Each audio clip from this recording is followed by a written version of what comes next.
નોકરી ધંધો જે તે કરતા હોય તો એમાં ઈમાનદારી રાખજો રાખજો ને. આ ગયા પ્રવચનમાં કીધું તું ને. પછી કે જમાનો એવો છે 2 નંબરિયું કરી લેવા દો, ચીટિંગ કરી લેવા દો, બેમાની કરી લેવા દો, શેઠિયાને ખબર નહીં ચોરી કરી લેવા દો.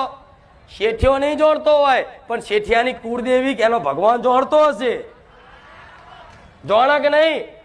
આ તમે કોઈ ધંધો કરતા હોય, કોઈ નોકરી કરતા હોય તો નોકરી પર કદાચ શેઠિયાને ખબર ના હોય અને કોઈ દીકરો એવું કે લાવ કોઈ નહીં જોતું, ખીચામાં ઘાલ લઉં, ભલે કેમેરાની સીસીટીવી કેમેરાથી બચી જશો પણ એ શેઠિયાનું જે તે આરાધ્ય દેવ, એ શેઠિયો જે દેવને માનતો હશે, હનુમાનજીને માનતો હોય, શંકરને માનતો હોય કે કુળદેવીને માનતો હોય, એ જે તે એનું દેવ હશે ને એના સીસીટીવી કેમેરામાં તમે કેદ થઈ જશો ને